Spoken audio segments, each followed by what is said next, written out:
Well, good morning, good morning, good morning, good morning, good morning, and good morning, everybody. Good morning, everybody. Welcome to another episode of The Morning Glow. Welcome to another episode of The Morning Glow. Got a great broadcast lineup for you this morning, as I hope we always do. We're waiting on. I saw Captain Leonard. He was in with us for a second ago, so hopefully we're gonna get him back in here in just a minute or two before we kick this thing officially off. But I want to say welcome to another episode. Welcome to another wonderful, fantastic episode of The Morning Glow. Welcome to another episode of The Morning Glow. There you go, Captain Leonard. Good morning, sir. How you doing this morning? Good morning, Raheem, and the Morning Go family.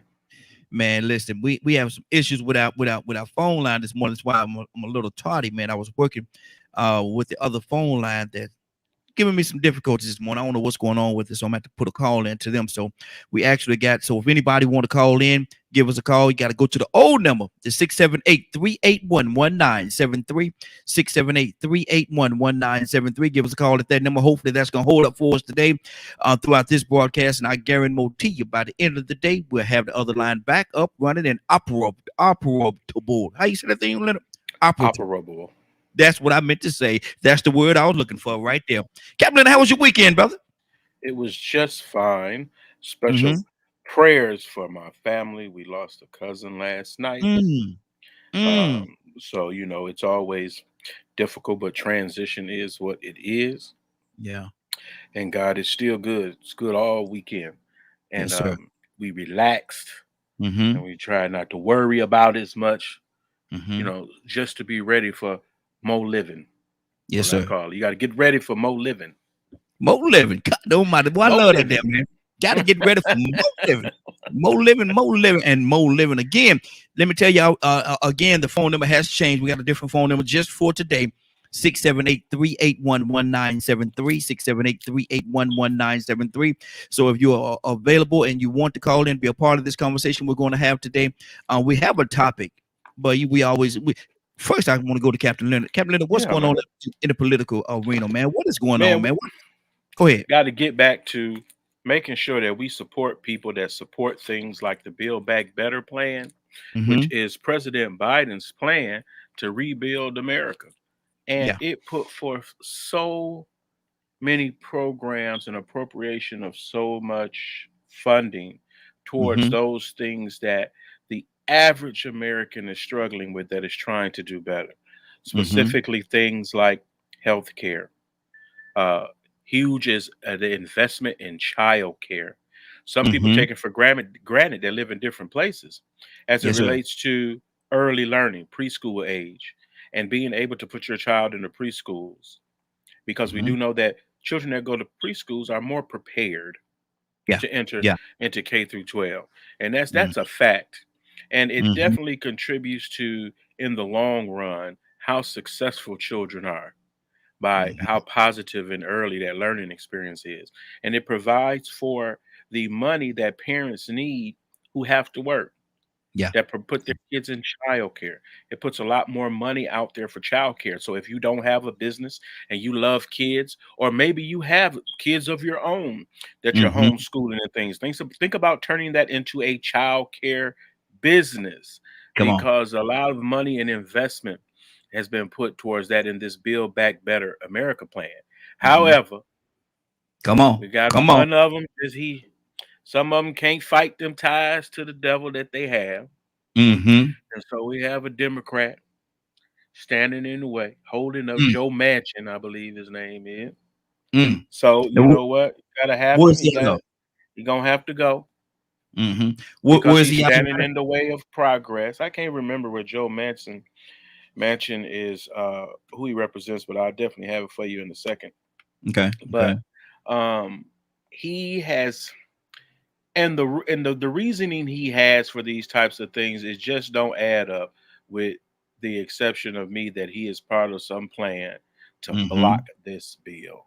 This Mm-hmm. is the bill that has provided for a lot of, and the ideology behind this bill provided for through COVID, when people were losing their jobs and all these different types of things. And he's from one of the poorest places, like West Virginia, I think, has a Mm-hmm. Mm-hmm. huge used to have a huge poverty level, and it's Yes. still very low. One of the poorest states. Mm-hmm. So, and he's with the Democratic Party. So Mm. these are the types of battles that we fight, not just from the, of course, the other side could care less about people anyway. They could care Yeah. less about the child care. They could care less about, and let me get you people to understand that when you talk about middle class, Mm-hmm. let's say family of two, a couple kids, that's about 400,000. Mm-hmm. Yes, sir. I hope you heard me. Mm-hmm. That's about 400,000. So Easy. understand that a lot of y'all who think y'all middle class, you're not. Mm-mm. People like you and people making like you, most likely your friends and your family members and things like that, who are making under a certain amount, they need these programs in order to survive. They Mm-hmm. need these programs to make that transition, maybe from subsidized living and housing to full corporate full-time jobs with benefits that they can work and support their families. So these types of build back better bills provide for that. Not just that, but also for infrastructure, Mm-hmm. building up cities to support the population. It's nothing worse than a city that can't afford the people that live in it. Yeah, exactly. So it takes money and programs. The federal Mm-hmm. government helps fund states. States help fund cities. And you need people at each level of government to be definitely on the same page. Mm-hmm. So this is the importance of voting local, voting state, and voting federal. And they all should have similar interests and moving in the same direction. So we know we have the Poor People's Campaign led by Reverend Barber. They're going to Washington, D.C. to protest this, to get Joe Manchin to really understand that, one, he is in the way of this progress. So Mm-hmm. remember that when you go to the polls, you must remove people from office who are in the way of progress for people. And also, think about it, hundred Mm-hmm. thousand. Let's stop talking about rich, wealthy people with the four Yeah. hundred $400,000. Yeah. Come on.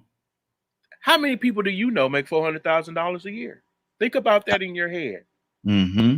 So if you don't know any that's making $400,000 a year, where should your interests and concerns lie? With those Mm-hmm. who are not. Yep. If you Yep. really want to help people, you vote for things like this. You Mm-hmm. support programs and initiatives in your local area to help people to make that transition, Come because on. there's so many people right there. If they could just get somebody to watch their kids, they could go to school. If they could just get some more funding to actually go to school, or make school at vocational levels free, so you can go and Mm-hmm. learn trades and things Mm-hmm. like this. This is what bills do for the Yeah. American public. This is how you get funding for things that you need, things fixed, maybe things to change your direction. Maybe you need money for a business. Look at the Mm-hmm. investment in small minority businesses. This is a great time. Forget what people are saying. There's a lot of people want you to believe just gloom and doom. Oh, the end is near, and blah, blah. Well, what you gonna do till then? Till it's over? What you gonna do till it's over? Mm-hmm. That's what you need to focus on, and don't let these people scare you about, you don't need to be getting involved and making investments and trying to do better. And that's what they're trying. Do you think this Democrat man that's actually jumping pretty much on the other side, have they got to him, man? I'm not sure. Hopefully he's on his way out, but it just depends. If he's completely sold out, that's what he is, and he has to be removed from office if he's in the way. And the Mm-hmm. people of West Virginia need to make that happen. And we need to Exactly. help them, and we need to support them as much as possible, because Mm-hmm. it's too important a bill for the situation that many families are in. And Mm-hmm. it's good that we have this Democratic president that supports this type of bill for Yeah. the people, and a balanced approach as well to corporations. But Mm-hmm. it helps also remove these loopholes that wealthy, rich people have been using to avoid paying for anything. Mm-hmm. So you Mm-hmm. have to think about it from that point of view. Usually, Republicans in office defer all types of benefits, tax abatement, and everything to wealthy, rich people.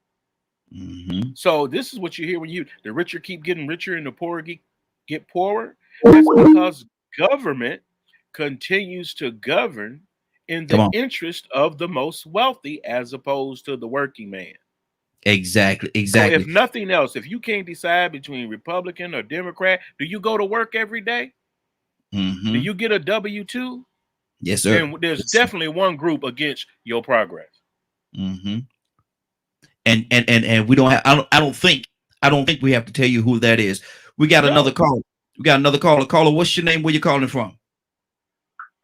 This is Cassandra calling from Atlanta. Cassandra. Good morning. How you doing this morning? Good morning.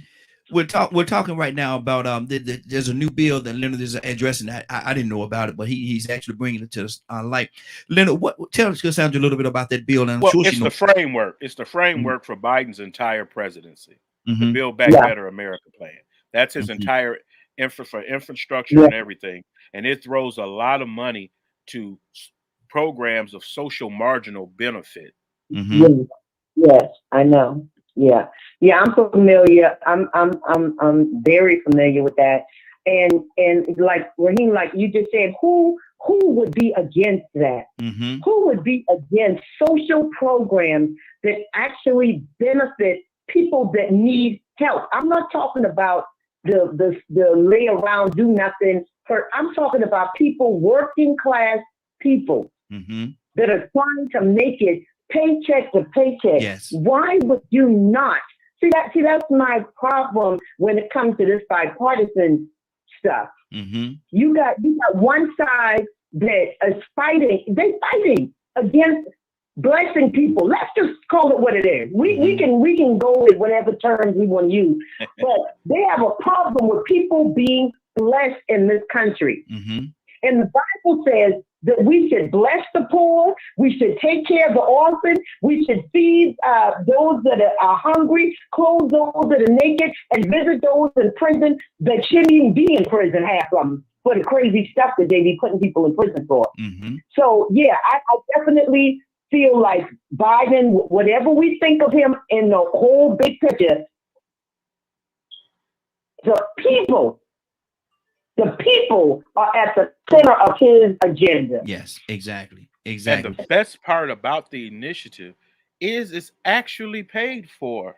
Mm-hmm. Mm. Thank So you. this is But a that's not what they huge make it deal. look like. Think about it. Think about it.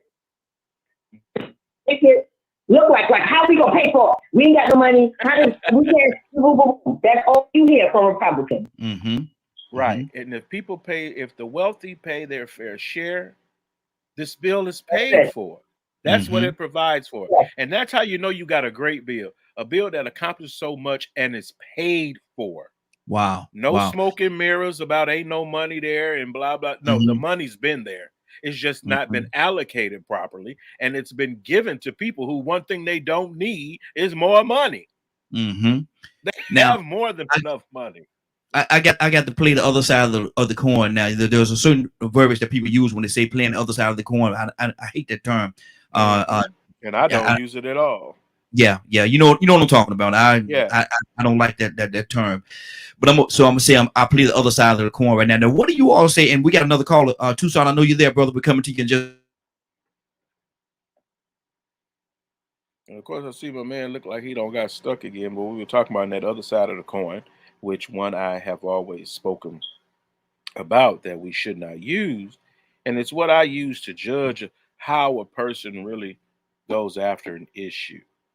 And that if you would advocate for the devil, then you are for the devil, and you are for his strategies. And one thing we do is that anything good is opposite of that.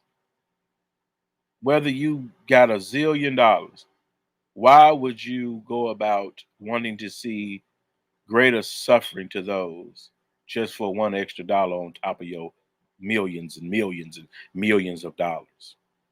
It's not fair, and the government has provided for it. And every American needs to be weary of what is going on to change, this sudden move we see towards authoritarianism must be stopped. This move towards this elite group of individuals that have all of the wealth and that everyone lives at their whims, uh, better known as the trickle down theory, because that's all it is a selfish whim for millions of Americans to depend on the charity of evil, wealthy people with an agenda of white supremacy, and those type of people who believe that hoarding of the wealth and things of that nature, that's pretty much their character. That's their system. It's a very warped system of capitalism because what it does is it disenfranchises the base of Americans who have to go to work. When I say W-2, have to go to work. That's how they get paid, through the W-2 process. Let you know that you are collecting earnings and wages from a particular corporation or what have you, whether it be in the private or the public sector. Working people who have kids that go to school, who have elderly parents that they take care of. These are the people that need the most help. These are the Americans that make sure that you should go out to vote. Vote for those people who are fighting for things in your best interest, because that is what's most important. I'm at the age, a lot of people, you have aging parents. So this bill provides for those even middle-class Americans and lower income Americans who have to take care of an aging population, your family members. This particular government, and led by President Biden, wants to assist you with that, with income tax credits and things like that for low-income people. I don't think anyone has ever seen the type of governance where you're receiving monthly checks to help you with child care, child tax credits. You haven't seen that from other individuals. You haven't seen increase in wages and things like that and benefits from the federal government like you see now. So you're wondering how these other countries do it, where there seems not to be an issue with helping people. The Amsterdams and the Norways and the Swedens and these people who have been deemed as socialist countries, but no, they're not socialist at all. They just manage growth. They manage expansion. They look out for everyone in the population while still affording them choice. So that's what we're looking for, a balanced government where all opportunities and things are provided to people to take advantage of. Not like things have been going now where the rich keep getting richer. Well, you go get richer if you ain't got to pay no taxes. Exactly. You're going to get wealthier. You're going to get richer. So this is why it's great to see young Black people that are so wealthy, because these young people don't think it's a harm to help other people. They got plenty of money, especially those of us who have come from abject poverty, like a lot of the entertainers will tell you how they grew up and the situations they grow up in. Well, now that they have more money than they have ever had, they don't see any problem with doing for the community. They don't have problems with contributing back to where they came from. And so we need to make sure that people understand there's a clear side that's about the advancement of everyone. And then there's another side that's only for the advancement of a few people. Exactly. And we got Toussaint on the line along with Cassandra, but I'm gonna go back to what I was about to do a second ago, playing the other side of the coin. What do you all say to the individuals that have a mindset and say, well, you're talking about handout, you're talking about the government going out there giving you a handout and you shouldn't have to, the government shouldn't have to go out there, and I couldn't even get my thought together on that foolishness. But the government shouldn't have to come together and give you a handout. Go out there and work and make it for yourself. What do y'all say to that? Cassandra? Ignorant, and I don't even address that. I don't even take the time to address people that have that kind of, realize that there's something wrong with them. There's something wrong with them. Yes, there are poor people. People need help. People need health care. Affordable living. Come on now. I don't care. I don't. Their argument about going out there and getting it. Some people are trying everything within them to get it, and still, because of the wage, the amount of money they make, no good affordable housing, and most of your big cities, especially, Mm-hmm. they don't have that opportunity. Come on, y'all. Let's just be real. Yeah. Yeah. Let's just be real. And then you telling them, get it. I got mine. Get your no, Negro, help somebody do something. Mm-hmm. Help people. Mm-hmm. Programs like what Biden has lined up will help people to get on their feet. Yeah. Mm-hmm. And see, and the benefit of that helping them get on their feet is there's an effect that comes with that, because now you got somebody else that's standing, they can go out and help somebody else. It's almost like that pay it forward type situation. Toussaint, good morning. How you doing this morning? Good morning. Man, what do you hear about this, man? What do you say to the individuals that say, well, it ain't the government responsibility to give you a handout or a hand up. Go out there and work and make it for yourself. Do it for yourself. What do you say to that? Well, that's the pot calling the skittle black. Say it again. That's what I said. I said, ain't that the pot calling the skittle black? Yes, sir. Because see now, a lot of them ain't work for what they got. They was handed down Mm-hmm. from what their families Mm-hmm. stole from others. Come on. Come The on. truth be told. Tell the truth. Ain't number one. Let's You tell it. Yeah, I mean, you didn't work for it. I mean, if your parents didn't have nothing, or your grandparents wouldn't have stole it, or your great parents, or whatever it is, you know. All of this, anyway. So, are we the only country that if a person goes into public office, or is that even true, that they get a check for the rest of their life, even though they did 1 or 2 terms? Yes, Is that even true? that is. Yeah, I believe that is And true. it is. Mm-hmm. Yeah, So they're getting a handout for the rest of their life. So exactly. they're sure enough not working for it. Shut Mhm. the front door. Shut the front door. And put that boat on it. I'm Yes, just saying, yeah, absolutely. That's true. go out and get you a job Mm-hmm. and give that and let that money go somewhere else.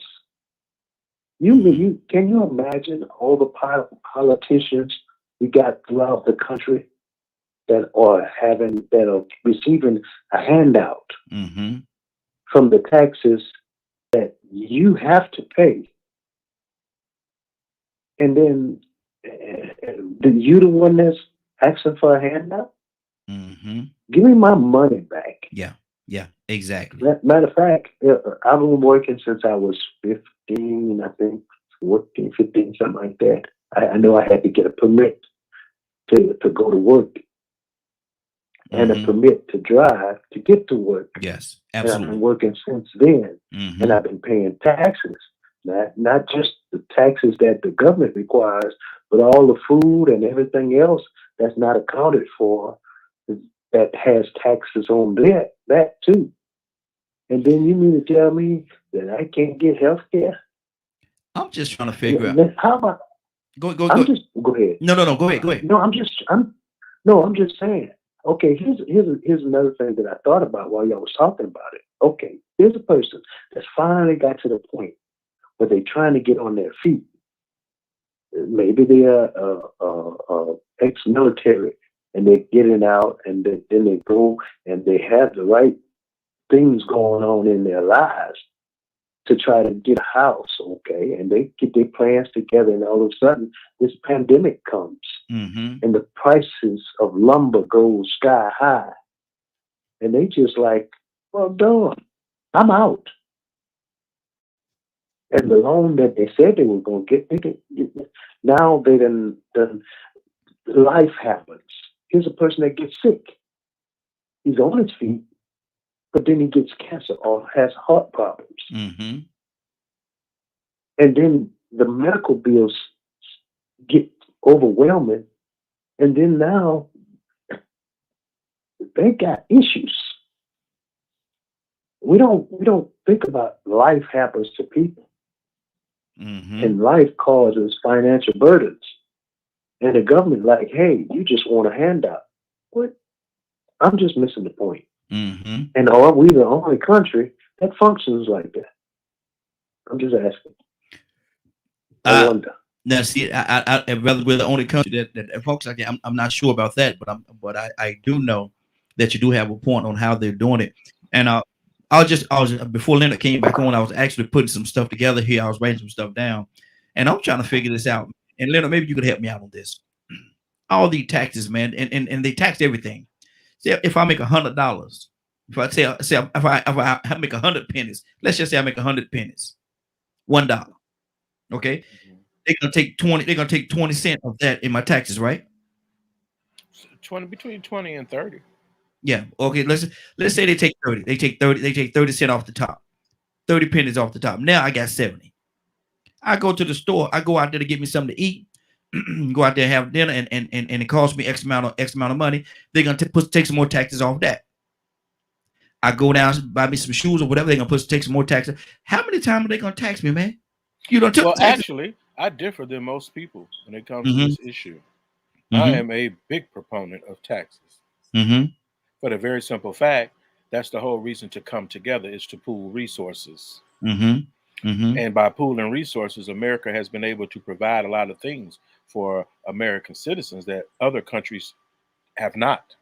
And this is why it's such a shame to be so progressive when it comes to economics and be so in such a situation as we are in with healthcare. Because we can afford a completely system of socialized medicine that improves on what people have tried before. My point. And make it better. However, if you don't have leadership supporting such, you'll never see it. And see, that's a part of my point right there, man. If you're taking all these tax, why can't we have free health care? At least free, because some countries have free health care. They give you free health care, and maybe they take out tax. I don't know how the tax system work out. I don't know. But I do know that some kind of way is being paid for. Yes, and that's the way it's being paid for. The money is being allocated to pay for it because the majority of their individuals support health care for everyone. We still believe that America is somehow this place of people and everybody wants to see good things happen. It's not. And this is why you have so many internal struggles. 50% of Americans sided with Donald Trump. This is the problem in America. Is that you still at 50, even all the stuff we've been through, civil wars and everything, slavery, you name it, Jim Crow and everything else. 50% of Americans still are selfish. Exactly. And that can shows you by the person that they would elect for president of the United States. You shouldn't even still have individuals on that other side of the fence in a progressive country like America, when there's more than enough for everyone. So we're fighting against what? Evil. That's the fight. It's against those people, like Cassandra would say. Who in their right mind is against healthcare for everyone, except evil, hateful people? Good deal. So we have to realize that. Cassandra, what's on your heart right now? What do you think? Because my thing is, I think it should be free health care. I don't like all these taxes, but if you're going to take out all these taxes, at least give us something. At least give us the free health care. At least allow our people to be healthy. Old people to be healthy. Yeah. It doesn't make sense to me. But go ahead. What's on your heart? Yeah. I mean, I totally agree. Even when it comes to schools, there are countries smaller than us that pay for the college education of their people. I just don't get it. And think about it. The people who need to get their degrees the most, the poor, the lower middle class, those are the ones that are being denied because they can't go to school. You understand what I'm saying? They can't afford to go to school and live. The two don't go together to most people. Something like when I was in college, and I started when I'm like not Leonard Toussaint. I started working at 12. Mm-hmm. At 12, when my mom died, and from then on, I have worked and paid taxes and have struggled to try to make ends meet most of my life. Mm-hmm. That's why it upsets me. They say, oh, these black people, they just want to lay around and they don't want to work. They just want to get the money from the. I needed Medicare to take care of my kids while I was working and going to school. Mm-hmm. I needed food stamps to feed my children Yes. while I was going to school. Come on now. Ain't nobody trying to lay around and do nothing. And I get, boy, you want to get me angry? You start thinking about black people lazy. When I get out here and I see these people walking 5, 6 o'clock in the morning, walking to the bus stop, freezing cold, burning heat, trying to get their little McDonald's or whatever job, and y'all talking about black people lazy, y'all better shut up. That's what you better do. Boy, I think we done struck a nerve. I think we done struck a nerve. And also, I want to suggest to people, if you just simply are not aware of what's going on in Congress or what's happening, go online and go to the press gallery page. It's the U.S. House. You can go to U.S. House Representative Press Gallery, and then they have a comparable one for the Senate as well. And that'll and plus now, even the folks that love to watch TV, they prefer TV. That's what they do on C-SPAN, I think, a lot as well, where you can go and watch and see what they're talking about and what they're doing and how they present on the floor and how simple ideas in all types of places. You name it. Somebody took a piece of, you know what, I need you to do this for me. Next thing you know, that person wound up in Congress and they're standing on the House floor right now presenting that idea to the people that make the rules and pay for things. Exactly. That's basically what it is. So if you got an issue in your community, that's how you do it. That's how you get involved with government. That's what activists do. A lot of them, especially like Miss Cassandra and myself. We go and talk to lawmakers. We put it on their mind. We say, hey, take this bill and go down to the floor, and this is what we need. Or this is what we hope. This is what we down here to support. We'll go knock on all these senators' doors and House of Representative office doors and sit down with them and let them know what's important to the people. You know, give me 2 minutes or 3 minutes of your time, Mr. Senator or Mr. Representative, or come out to this community event and tell people what this bill is about that you have proposed and why they should get behind you. Because I believe that if they communicate what they're doing and they're doing what they're doing for the people, then the people will support them. And allow them to ask questions. Allow them to ask questions about, open up. It's available to you. They can do it here. They come right here. Got to get involved. Exactly. Look at you, for instance. Those elected officials in Gwinnett County have sat right there with you on this show, talk to you about what they wanted to do if you vote for them and everything else. And so that's what you have to do. And we have decent people that are getting in office now, and we got to support them and push in reform. Exactly. So that's what we need, reform. Toussaint, we got another caller. We're going to come to the call in just 1 second. But Toussaint, what's on your heart, brother? Talk to me. I was when Lenny was talking, I was thinking about how people they make an attempt to go and talk to their city or governmental official, but they go down there raising hell. And you're in the wrong way. You understand what I mean? You know what I mean. For sure. I need to stop. I've been known to raise a little hell sometimes. That's what I'm saying, Toussaint. Exactly. Just a tad bit. Just a tad. Just a tad. You can raise professional hell that causes you to be welcome at the table, rather than just going out there chewing bubble gum and smacking and with your slippers on and your house coat on, and you ain't comb your hair, and you just raising the wrong kind of hell. Lord.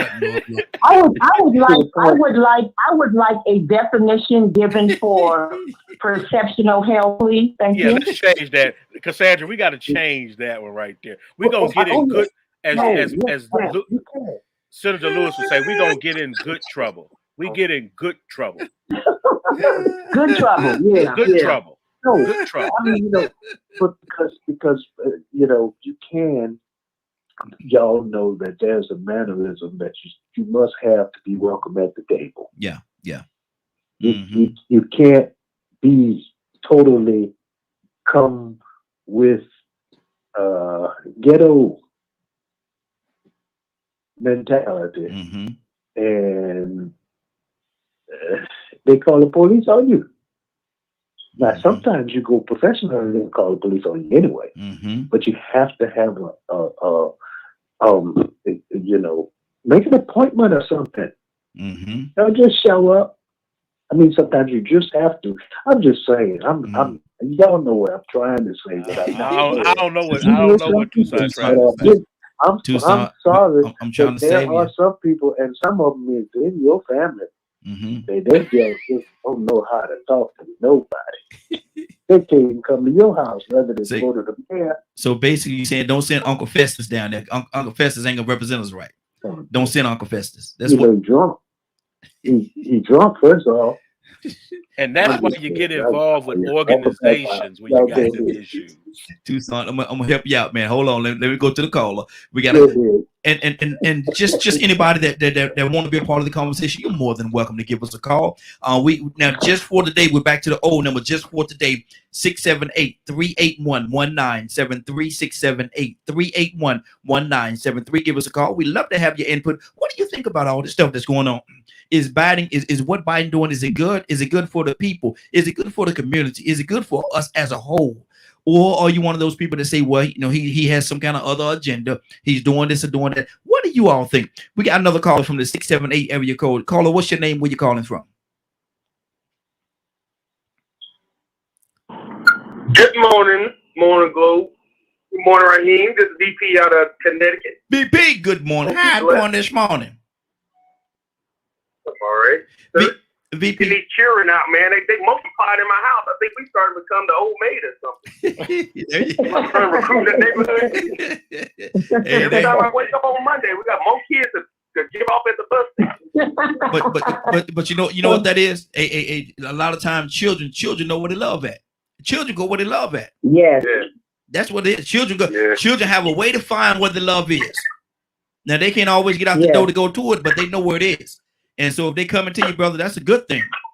You open that door and keep them coming.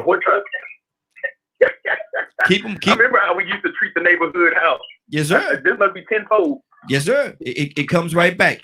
Let me ask you this, BP. Do you think we should, here in America, with all the tax and everything that's being collected from us as a people, do you think there should be free health care?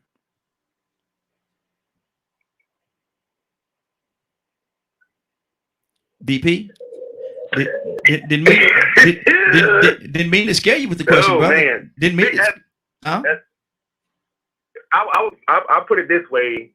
I think we're one of the only wealthiest nations in the world, like where we got billionaires and healthcare is not given as a free commodity or exactly or education. That's a testament to how capitalism is choking out the economy for the ones that are not educated to understand what or how they're being manipulated. Like I try to stay out of politics. Back when I was fighting everybody on Facebook and Instagram and Twitter back in 15 and 16 and all that, I got to a realization that American people like being stupid and they like to be taken advantage of. So they know for a fact. Like me, I work for Amazon. I'm a manager in Amazon. So I tell them kids all the time, moving boxes is what you do. Don't come in here being angry about anything else but moving boxes. Because when you order off Amazon, you want your stuff there 2 days too. So when you choose to come here, it's what you choose to do. But we were talking about Jeff Bezos at work and his billions, and I asked him, what's a billionaire? The only reason y'all saying that is because we allow it to happen. If all of us walked away right now, if everybody, because you get a choice not to pay your taxes. We'd be overpaying taxes. That's what a return is. We're giving them money. So they're honest enough to say, hey, you know what? This is your money that you overpaid us. We're going to give it back. Everybody thinks it's a blessing. You can choose when to stop with your taxes and have it paid. You can say, you know what? I'll pay you or you can find out how much you owe the government each year. You pay that amount in taxes, and then you stop paying them taxes, and that money comes back to you before you have to wait till April to get it, or pay somebody $200 of your money that you already had. Mm-hmm. So for us to be arguing about, like us arguing about the Affordable Care Act 8 years ago, and people are upset that it's competing against private insurance that won't give you insurance because of your pre-existing conditions, but you're paying them tax money. Like, your state is taking your money. You pay state taxes, you pay federal taxes, you pay taxes every time you get gas, you get a piece of candy, you turn your lights on, you turn your water on. There's a tax on each one of those. Mm-hmm. But if I go to the hospital, I got to pay them $75 for them to see me first, or they'll turn me around. There's something wrong with that. Yeah. And it's because we're so instant gratification with our pop-up Netflix and Hulu Pluses and our Disney. We want our economy to be the same way. So we want to pay little and it seems that we're going to get a lot, but then we want to pay a lot and we're getting little. We pay a lot of money into taxes to these people for them to tell us, no, we won't support your reform because of police brutality, or no, we won't give you free health care because that'll stop these billionaires, these billionaire companies from being billionaires. Right. And if you really reform it, like Leonard was saying, reform is what we need. They won't stop being billionaires. It just be more of them, and they don't want it to be more, because then there's no static or no emphasis of being a billionaire. I'm glad you mentioned that, VP, because these people not gonna go broke at all. That's the best part of this Build Back Better plan, is that within the bill itself, it provides for the payments of the bill itself, as well as paying down the debt. And some people this is why I get so upset when people misuse the word conservative. That's one of the biggest hijackings since, well, this whole rainbow thing was a complete hijack of the flag, the rainbow colors. But it's crazy how people can call themselves conservatives as if they're about conserving anything. They only get conservative when it's time to help people. That's the only time they get conservative. That's the only time you'll hear them say ain't no money for this or for that, is when it's time to help people. But as soon as they want monies for their contractors and things like that, oh, we ain't even got we can give you a blank check. You fill in what you want to spend. That's not true conservatism at all. Conservatism is really a management perspective, as opposed to what people have been using it for. You can't conserve on marriage, can you? No. Think about all the things they fight. It has nothing to do with being conservative at all. They're not issues about being conservative at all. They have gotten you used to that propaganda and saying that word to pit people against one another. You'll have people calling this on this radio claiming to be conservative, and all they have in connection with that is they support Republicans. Means absolutely nothing. They just call themselves conservatives, and they support Republicans. Conservation and a conservative mindset is better used when you're talking about climate change, when you talk about erosion and things of that nature, when you talk about how important it is for us to protect our waterways so you don't poison places like Flint, Michigan, and all those folks up along that river. You got people that will actually put forth bills to prevent Native Americans from having access to certain lands that they've always been on. And things of that nature, to pollute these areas. They'll write bills that give them the permission to pollute your environment. Do you want to live in a country where half of the Congress supports that type of thing? So you have to get out and vote and overturn all that. You have to always be fighting. It never stops. Some people, we've been fighting forever, and you're going to fight till you win, or else you're going to die a loser. So you have to understand, at some point, you can get in and help people fight for what's best for everybody. Mhm. And you know how my feelings on people who can't do that. Mhm. You're the enemy. So ain't no sense in calling here with your educated arguments, quote education, very loosely, talking about poor people need to vote Republican. Or people Mhm. need to, black folks need to vote more Republican for some odd reason. It makes no sense whatsoever. None. It goes against your best interest. And anybody that has enough knowledge to be able to read should be able to make a decent choice, especially with all the information available. Mhm. Stop just putting on a jersey and don't know what you're talking about. Exactly. Exactly. Cassandra? Leonard, I love you. Thank you so much.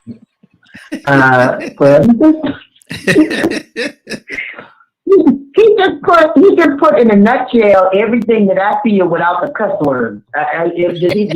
Thank you, Leonard. Thank you. Without the Well, you Without know, the cuss two words. sides say we can't be showing out. So yeah. I you know, Our but you Festus. better tell him, Cassandra, they lock up our representatives, our senators, and everything else that fight against this awful power in high places. Mhm. So it don't matter whether you go down there one way or the other. Them devils are still down there doing what they gonna do and being about what they about. Mhm. Absolutely. Yeah, Absolutely. yeah. Go ahead, Cassandra. Yeah, no, he's right. I mean, I really don't. I'm not playing. I'm being very serious. I really don't understand the mentality of people that do not want to see people have their needs met. Basic needs, food, shelter, clothing, healthcare. Mhm. I don't, people like that, I don't get it. And Mhm. they say, well, no, I'm not, what? What? Mhm. How do you make that right under any circumstances? And we have a lot of people on the outside that really believe that if you just let poor people hang out there, they'll figure it all out. No, come on now, let's just be real. No, they will not figure out. If you just the seniors will figure out how to pay $100 and something extra on top of what that little bit they're getting with retirement to pay their medications for the month. Come on, y'all. Come on now. That don't even make sense. At all. That don't even make sense. So I just got an issue with people that are just ignorant. No, ignorant. Not even ignorant. I ain't even gonna give them that. They're just ignorant. They're sitting on dumb, riding on stupid, on their way to ignorant as hello. That's what they're doing. Oh, anyway, Tucson, you back with us, brother? Because you were talking about Festus a minute ago. I want to make sure you're back, brother. Well, yeah. I'm back, and I clown. I be talking trash, and sometimes may seem like I don't know what else. I'm just saying something because my mouth open. But look here now. Lord, Leonard. This society, man. I'm just saying. There's always, you see, this country is wasteful. Very wasteful. And people like to waste. Mm-hmm. There's a sport. I'm just using this for an example. There's a sport that people take their vehicles and drive it off a cliff for fun. For fun, entertainment. I ain't And entertained you be with trying that. to get to work. Huh? You say what? I say I'm not entertained with doing that, brother. Okay, here's another thing, and maybe some people do this, and that's your business if you got the money to do it. Like the race car industry. Mm-hmm. It's a $1 trillion yes, sir. industry. Mm-hmm. The mud slinging, they buy a vehicle, spend $1 million on it to go ride in the mud. These are people that enjoy life. They have a car, a warehouse full of cars that they do not drive. They just look at them. Exactly. Mm-hmm. And those that come to the point that they arrive, you know what they do? Do the same thing. Mm-hmm. And they complain about the poor need to get their own. Mm. Well, sir, you got 3 houses that you don't even live in. Exactly. Come on. And you condemning a livable residence just because you can afford it. Mm-hmm. You refuse that. I mean, now there's a person in this area here that they wanted to utilize a building that he had to house homeless, and he put a privacy fence around it Mm-hmm. till it collapsed. It just, if you don't live in something, it will fall apart and fall to the ground, right? Yes. Mm-hmm. If you don't live in something, you don't have to do anything to it. Just leave it alone. It can be brand new, and it'll fall to the ground Mm-hmm. automatically. Mm-hmm.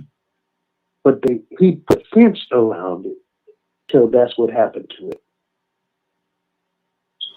Fell apart. But he has, Mm-hmm. but he refused because he has money. But he refused to help those that are less fortunate because in his mindset, I got mine. Mm-hmm. He ought to be able to get theirs. Wow. But some people are dysfunctional. Mm-hmm. That they can't help themselves. I don't have a problem myself because when I go to get my prescription, all I do is put my signature, and that's it. Yeah. I hadn't paid for this prescription 3-4 years ago. I used to pay $5 Mm-hmm. for prescription, so I don't have a problem. Yeah. But it's not about me. Mm-hmm. There are some people that I know that their residence is the woods. Yes, sir. Yes, sir. I know where they stay. I know where they stay Mm-hmm. because I went to see them. And I'm just not a boast. I'm just saying that people will give you a residence, or you can't get governmental assistance without an address. Mm-hmm. Yeah. Exactly. So if you're homeless, you're out. You're out.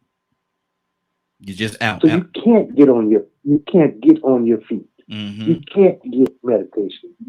It's impossible. It's not for you. You're not even in the plan. Mm-hmm. But then they want to come back, and if they do find you, they want to say to you, you owe back taxes. Mm-hmm. What? Mm-hmm. I've been struggling for the 5 years asking for bread. I knew a guy. I didn't know him personally, but he waits at the garbage dumpster at a local fast food place because he know at the end of the day they throw away good food. Mm-hmm. You know what happened to me one year, Tucson, and we did it for whatever reason. We did it late at night. I think it was DeKalb County, but I went out and a friend of mine invited me to go out and they was doing the census thing. They was doing the census times where they was going trying to find homeless people, and they was doing a count of homeless people for the census and all that stuff. And they had us in the car with a sheriff, with a sheriff, a DeKalb County sheriff officer, and we was going around, and we went to a lot of the places because he knew a lot of the places where the homeless people were staying. He knew. We just went a couple of communities, went to abandoned homes, and there were 5 or 6 in there. He went somewhere else. We went up under a bridge, and it was like they were there. And after doing all that, it was like from 12 to about 4 o'clock in the morning. We did that, and I asked him. It was about 2 something in the morning. I said, "Man, let me ask you a question." I almost called the angle, called his name. I said, "Let me ask you a question."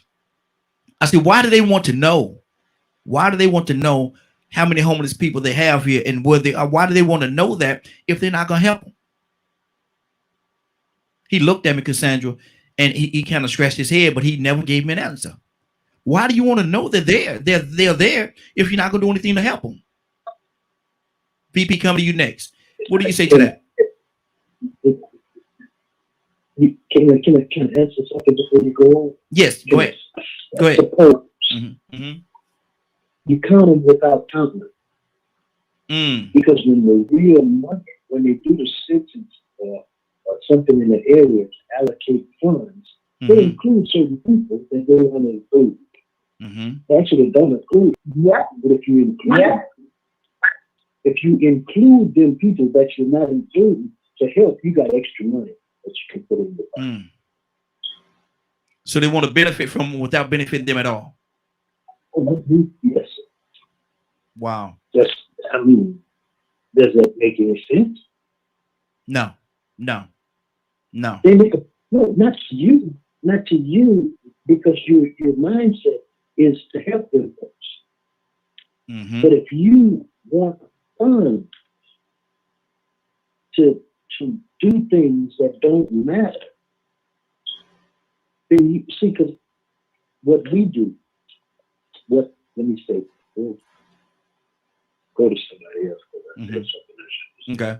Cassandra? Yeah. What? I mean, what he said is the truth. When you count people in your city, that helps your numbers when you get ready to put in for federal funding. So I'm not doing a darn thing for you, Mr. Homeless Man, but I do want to count you. Yeah. And Well, I mean, what kind of mess is that? That didn't make sense and to that's me. exactly why they count them. That's exactly why they count them. Because they know that it will benefit their city when that person is counted. And you know, I love the homeless. I've worked a lot with homeless people, and man, some of the hardest things to do is to get them help. Yeah. Because like you said, I think Tucson said they want, what's your address? Well, I don't have an address. I'm looking at the bridge. 2220 Highway Interstate 20 and 285 when you're getting off at university. That's the best description they can give you. Yeah. You can use that as an address, let's use it. I'm being facetious, but I'm being very serious. Exactly. They have the hardest time getting people help that are homeless. I do. I'll put it like that. Wow. Hey, I don't mean to cut you off, Cassandra. I don't mean to cut you off, and I don't mean to interrupt right here, but this is something that I do. No. Okay, that wooded area that I was talking about, in order to get people help, I went there to try to see what those homeless people needed. And they said to me, we need batteries and Vienna sausage because we get our food stamps next week. Here's how they get their food stamps. There's a guy in this area has decided to give that wooded area an address to get them help. Wow. So they're homeless, staying in the woods, but their address is 1000 Wow. That's actually their address. So they can go and get assistance and help and aid. And everybody knows it in this area that that's where they stay. So they actually have an address. Okay. But it's in the woods. Yeah. So if somebody is staying under the bridge, if they want to help, all they got to do is give the bridge an address. Wow, that's crazy. VP, what's on your heart?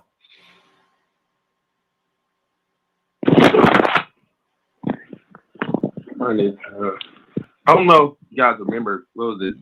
Is it Seattle or Oregon?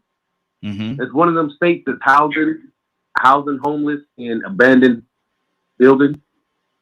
It's one of those two. They started that movement, I think, back in 2014, and then all of a sudden the riots started happening. They were this unjust state and all this stuff.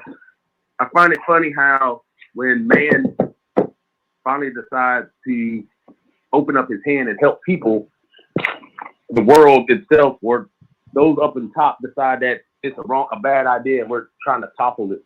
I think Tucson was saying that people can own 2 or 3 houses, but they'll be mad at homeless people for not having one. But you can't live with but one. Like I tell my gun friends, my gun tote friends all the time are the ones that's really gun happy. They got like 5,000 guns. I was like, it don't take but one bullet and one man to take you out. Use all 5,000 of these at one time. That's what greed looks like. If whoever this guy is that came up with the 4 things for food stamps, that is standing applause. Because if we boiled it down, all these people who don't want to work now because of the COVID opened their eyes to realize that they were being underpaid and that this U.S. government can really afford to do what to take care of people or pay for people more or private companies. I don't want to use the U.S. government because that's a whole different thing. But private companies do have the ability to help fund or give you a better salary with the aid of the U.S. government. Somebody brought up last night I don't watch CNN. I don't watch nothing no more. But I was amazed by this guy because I don't know what the Biden bill is. I just stopped. But whatever this bill is, he brought up the example. He said that we're going to pay $75 billion for one contract to Boeing. But whatever this bill is, he brought in. Whatever this new bill is going to be $75 billion to feed children after school programs. That's what it was. It'd be $75 billion for 10 years to feed and help with after school programs for the entire United States. But we're arguing it, and we want to give one contract of $75 billion to an airplane company. Wow. That's why people stay homeless. Exactly. And that's why you talking, VP. You hitting it. You on it, man. You on it. Thank you. And see, the thing about it, and Leonard, I'm gonna ask you this question, man. Are our priorities out of whack? Well, I don't like your pronouns, first of all. Our, we, this, that. You have to clarify that for me. I don't know nothing about y'all. Yeah, come on now. Let's talk about you all. So you have to clarify it for me. Because the people I look to is folks like Cassandra and other folks in the communities working against a horrible system. So I don't belong to y'all. I'm with them. Okay, watch this.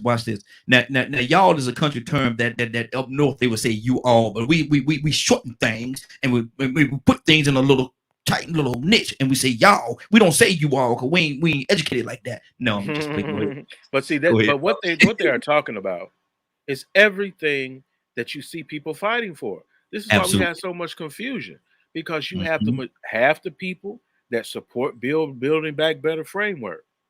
This bill would be passed for now.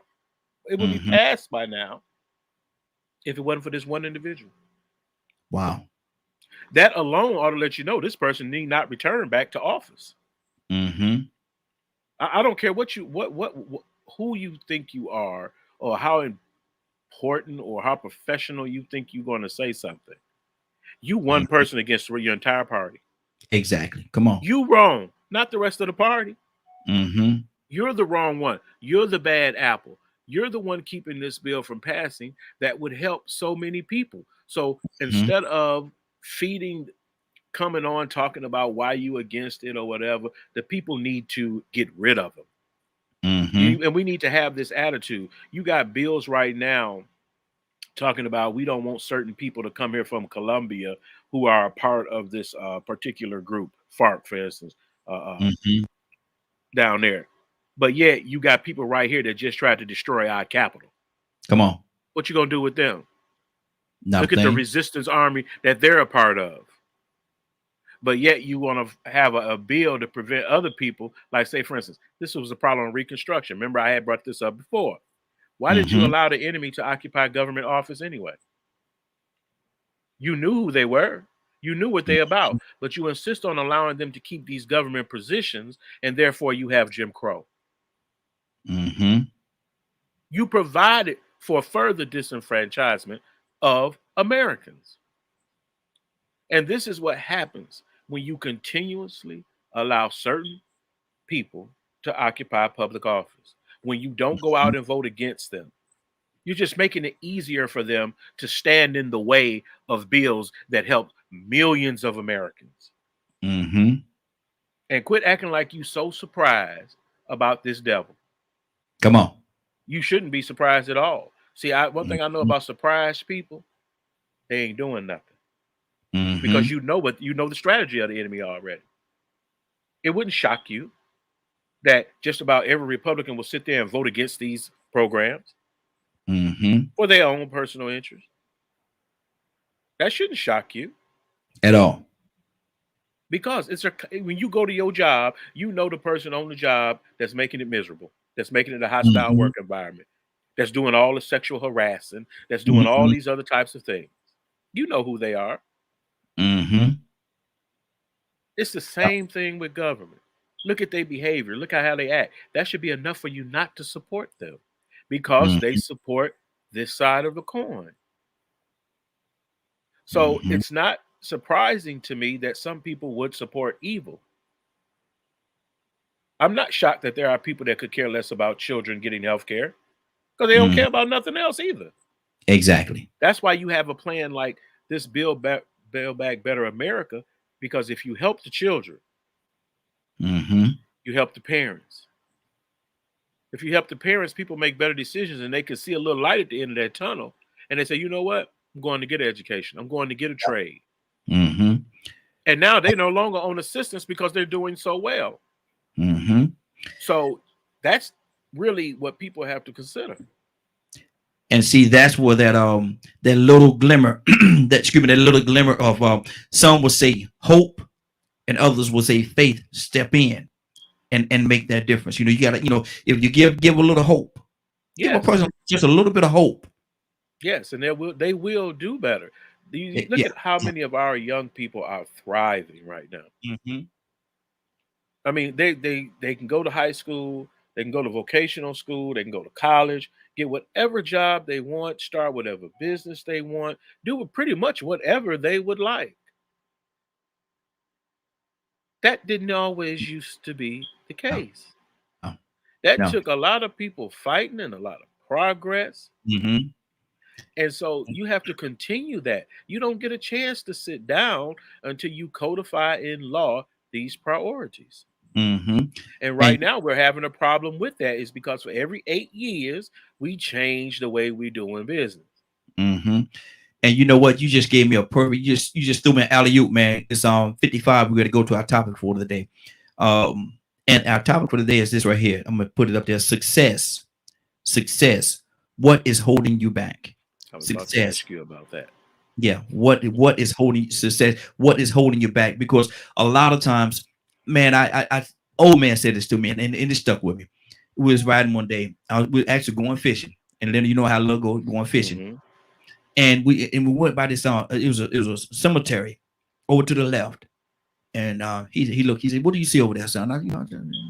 Cemetery, what you asked me? It's a cemetery. He said, "No." He said, "There's a lot of talent that was unfulfilled over there in the cemetery, in the grave." And so with that being said, success. And I'm gonna start. I gotta go with the lady with Miss Cassandra. Success. What is holding? When I say you, I'm not talking about you directly, Cassandra. I'm saying as a whole, success. What is holding you back? What do you say to that? I when I looked at it yesterday, I think I was like, okay, I don't know what success you're about, because it can be taken a lot of ways. For me, success is not based on money, things, none of that. To me, this is, and I'm just taking it from a spiritual perspective. Yes. For me, success is knowing that I'm doing what God has called me to do. When you are doing what God has called you to do, you are automatically successful. I don't care if you don't have a penny. I don't care if you don't have a big house, car, none of that. And real quick, I think I told this story before. My daughter, who's pretty successful, and I know that she used to look at me because I'm a giver and I would always be giving, and I wasn't trying to make money. I wanted to be a blessing. And you can do both. You can do both. Don't get me wrong. But I was writing to her one day, and I said, and she said something, and I said, yeah, I said, I've been successful, and she looked at me, and I could almost hear her saying, you ain't got no house, you ain't got no car, you ain't got this, you ain't got that. And as I was turning on to I-20 off of Chandler Road indicator, Mm-hmm. the Lord said, tell her, you're not successful because of what you have. You're successful because you obey me. Man, I just bust out crying in the car, driving down the interstate, because that is what success is for me. Yes. That's good. That's good. We got another caller. Caller, what's your name? Where you calling from? And the phone, and we're using the old number today. We have a little issues with the other line. So we'll have that rectified today. Trust me, we'll be fixed today. But right now we're back to the old number, which is 678-381-1973. 678-381-1973. Give us a call. We love to have your input. We're talking about success. What is holding you back? Caller, what's your name? Where you calling from? I think that's me, Toya with the T. Good morning. Good morning. How you doing this morning? I'm well. How you doing? Doing good. Toya with the T, we're talking about success. What is holding you back? Because I told the story about the cemetery, and there's a lot of talent that's laid to rest over there that was never really brought forth. So success, do we hold it ourselves back, or can we say it's success? What is holding you back? And when I say you, I'm certainly not talking about you individually, but us as a whole. What is it? Yeah, of course. No, we hold ourselves back, right? You know, the reason why I can say that, and I'm going to take the slavery time frame. Mm-hmm. How many people from that day, Mary Clapton, we got a lot of people that came from our past that was supposedly, from what they tell us, very trying times. Mm-hmm. And they rode through and made it. Mm-hmm. You understand what I'm saying? So it doesn't matter what the world says, doesn't matter what the Constitution says, doesn't matter what the United States says, Thomas Jefferson says. You understand what I'm saying? It's totally up to you. Because once you and God get together, honey, you're taking down giants. And that's what I'm with, right? Mm-hmm. But sometimes this world, because I went through that, I'm going through that right now. Went through that. Oh my gosh, I'm 40. I didn't sit down and have kids. I didn't sit down and do this. And I'm feeling the kind of way, I can tell no lie. So last night I'm at work. We got our mask on now, And this young man, he say, I know you. And I say, yeah. And he went to go give me a hug. And I'm looking at him like, I don't know you, boy. What are you talking about? And he was like, no, ma'am, Miss Latoya. And I'm like, what the world? And he was like, he brought it up. He was like, vaccines. I was like, oh my gosh, that was 15 years ago. I said, boy, that doesn't mean I was a good manager. You remember me through my mask. And he was like, yes, ma'am, you were a good manager. I missed you so much. And guess what? I'm a manager too. Wow. At such and such a place. I'm like, really? Mm-hmm. Yes. And when I looked at all the kids that work for me, so none of them working no fast food, not even as a general manager, honey. When I tell you I stressed them out so bad, one thing, you ain't going to be no burger flipper for the rest of your life. Yeah. Mm-hmm. You understand? Mm-hmm. So last night, it was just another confirmation, because I go through these things sometimes, especially with not having no kids and no husband. Like, Dad, do I really have a purpose? Have I really made an impact? You know what I'm saying? And then the devil, it's like he does things like Cassandra said. Little things come your way like, well, you're 44 and you don't have your house, and you don't have this.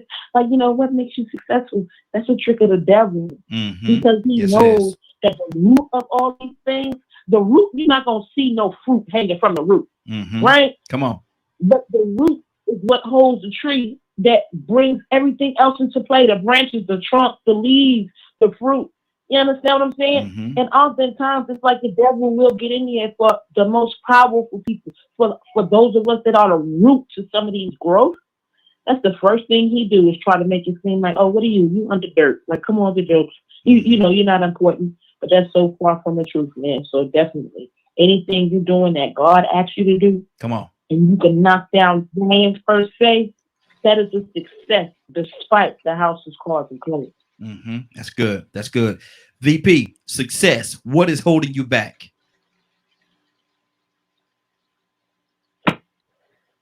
Love how Cassandra started it off with trying to identify what success is, but I believe, you hold yourself back in your own successes when you try to equate it to somebody else's. So if you're out here looking, and although you want those things, it may not be what you need in your life. You don't feel successful, so you'll stop yourself. You'll stop yourself from moving forward, or you'll find ways that you're not on the path you're supposed to be. You start dabbling in little things that don't belong in your life, and although you may get little progression, you'll never ever get the success that you're supposed to have, because you're out there trying to capture moments and images that reflect somebody else's success. So to me, I feel you can't be successful or feel that you're having some type of success if you're out here trying to be somebody else's success, or be something that, like, you're in the race. They've already crossed the finish line, but they feel success is. That means that they're being successful either. It just looks that way because they put it out there, or that's what you see. It's like visiting somebody's home, and it's always neat and taken care of, and everybody seems love. But when you walk out the door, you don't know what's going on. You don't know if they keep their house trashy and they only cleaned it because you came. Or they argue all the time, but they only being friendly because you there. But if you only see the success at the time as being successful, then that's what you think it's always going to be. So when you in your life every day dabbling, and it's not being painted the way that you thought, then you actually could be a success. I'm a testimony person. I'm married 13 years. I'm thinking my marriage should look another way. But actually, in all actuality, out of all the friends that I've known in the military who've been married and been divorced in these 13 years and remarried, they still look up to us. And we were the ones that were fighting all the time and didn't seem like we were right. But now after 13 years, I'm in more love than I was than when I first met her. Yes, sir. And yes, sir. That's success. Yes, sir. EP is so right. I'm right there with him. You know, I honestly believe that people make it happen. Yeah. They fight for it. They work for it. And I don't like to use words. I shouldn't use the word fight. Let's say you communicate for it. Yes. Come on. Because that's what you're doing. You communicate for it. You're going to struggle sometimes, but at least you stay in one communication with one another. You can make things happen. You're not meant to be alone, but you can be and be successful as well. It's just that success to me is what you want it to be. Yes. Your idea of success may not be mine. I always tell people, if it ain't broke, what you trying to fix? Exactly. I don't need to look for a problem. I don't need to look for negativity in everything. I don't need to assume that everything is bad and everything is headed towards the wrong direction. That does not benefit me. So I try to encourage people to use positive thinking. Everything is a challenge. Are you fit for that challenge? Or do you lose? Or do you lose? Or do you want to win? Do you want to do better? You know, I talk to people and say about, like, even in the Bible, do you want to be healed? Do you want to be successful? If so, why would you continue to do things that work against that? So it's a lot of planning that needs to go on to be successful and to know what success is, to kind of have an idea of it before you get there, so you know where you're going. You know what I'm saying? You know, where do you want to be? Instead of just throwing up your hands, talking about ain't nothing going right, ain't nothing gonna work, ain't nothing changing, ain't nothing. You know me, I go after, man. People start talking like that, I'm no longer interested in what you have to say. But I wanted to make a comment about what Toussaint had brought up. Something as simple as an address. Yes, sir. And like one of the ideas I had with helping people, because this is one of part of the function I had, but I used to have office hours. Is people in these situations would usually come down to get a better understanding and get some help with establishing priorities and what they needed to do to resolve certain issues. And so sometimes we have people who simply do not comprehend or understand successful language. The language of success. And oftentimes people want to, I don't like the way the community moves when it comes to this. You got to have a command of this language. If you have problems, you should partner with people who don't have your problem, so both of you can benefit from one another. You may have a strength that I don't have. So I Yes. need to partner with you so both of us can be successful. Mm-hmm. I can help you do this. Can you help me do that? Yeah. That's partnership. Mm-hmm. That's like Exactly. that's what goes along with success. That Mhm. someone thinks, I tell you what, I get this little sliver of land and I'm gonna set up a row of mailboxes. And guess what? The homeless can come to me if they need an address, and I give them one of these boxes. Mm-hmm. Matter of fact, how about if they get something in that box that they don't understand, I'll help them through the paperwork. Yeah. I'll help those veterans fill out forms that they may need to get VA benefits. Mm-hmm. If that's what I can do, why wouldn't I do that if that's my strength? Exactly. Exactly. And that's how people think that you get into activism because you got it all together. No, that has not. That's the least thing. Mm-hmm. I've had people say, once I retire, I'm gonna get involved when I got some time. Once I do this, okay, I understand. But ain't no money. Ask Miss Cassandra. You ain't gonna get rich doing it. Mm-hmm. Gotta be So for the it's, love.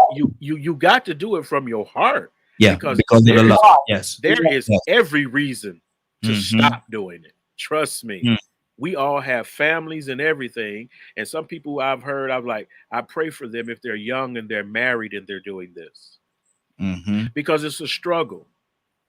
You out here protesting all day. You should have been down there getting a job. I'm just talking about, not talking about the conversation going on in other people's houses, but I can imagine that.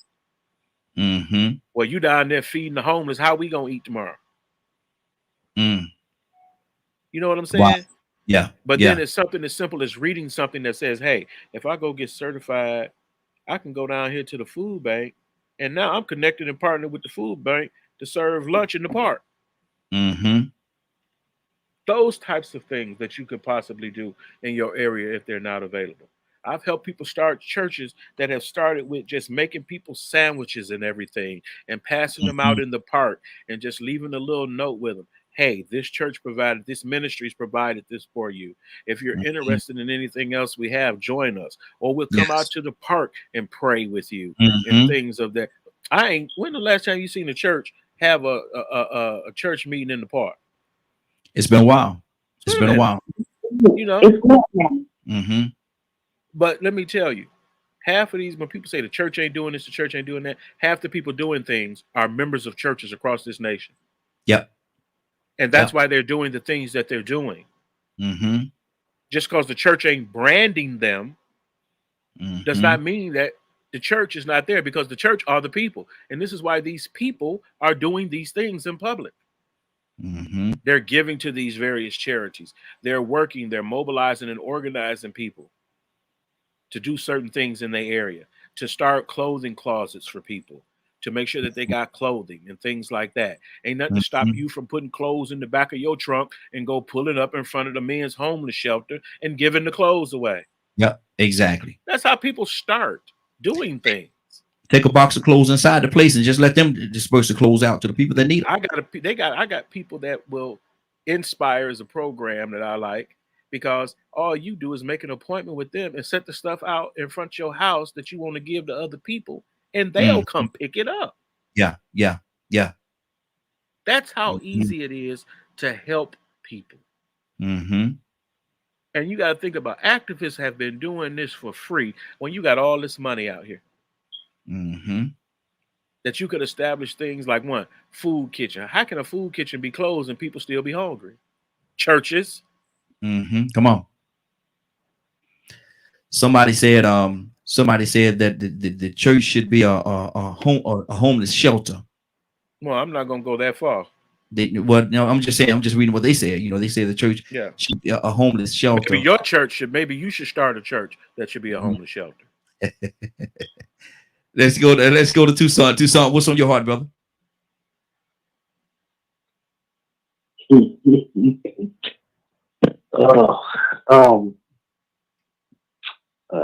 Man, which one you want me to? When you start talking about what and I understand that's this person would say the church should be a homeless shelter. Mm-hmm. Somebody probably gonna go to jail. But somebody probably gonna go to jail. Probably be the pastor and the deacons mm, because the order, the code. I don't know how to say it. You know what I'm talking about. There's certain things that you can do that the businesses or some entities can't be housing facilities. mm-hmm. You can't stay at a church unless they got a parsonage or some kind of other avenue separate from the church that allows them to have like an elderly home for elderly. But I promise you, some kind of way, it's not connected to the church per se. Now, I don't know. I'm not too bright. I kind of stay out of church business. I do my own thing because I don't like to meet. I don't like to have meetings. Mm-hmm. I don't think that we should have meetings to go and say, okay, the local Daily Bread or whatever you want to call it needs some funds or need tissue or something to hand out to the homeless people that they feed every day, or they're short of food. And we need to go to the board or the deacons and say, okay, you meet me Thursday at 6 o'clock and we're going to talk about it. You ain't going to talk to me. I'm going to go down there and I'm going to take what little funds I got. And I'm going to go and I'm going to let a few people that I know I can count on know that I'm going to go down there. And if somebody find out that you're doing something, they will help you. I'll get it done that way. I don't fool with church meetings. I don't do that. That's crazy. And a lot of times, that's what hinders churches from functioning the way that they're supposed to, because Brother Deacon or Brother Trustee think that he runs the place. And all the pastor is a hireling that preaches on Sunday. I'm sorry. Good deal. I'm ready. I'm ready to go to Toya with a T, but before I do that, I'll read what our public citizen said. Preachers be like, 1 for you, 100 for me, 2 for you, 1 million for me. Way too much corruption in religion. Okay. Toya with a T, what's on your heart? Toya, you there? About which part? Take it where you want to go with it, sis. Okay, what was that last part? That comment? The comment, he said, preachers be like 1 for you, 100 for me, 2 for you, 1 million for me. Way too much corruption in religion. Yeah, no, we're gonna say humans, right? Mm-hmm. So one of the things and I get the position that the church and the pastor is supposed to have, but the same expectation that's set for them is really set for us while we're playing. Oh, I'm not a pastor, so I can do other things. A pastor's a human. Corruption comes from humans. So again, stop putting people in categories like they're supposed to be doing something more humanly than us. No, we all supposed to be walking around here operating like that. Come on, Toya. Who position people?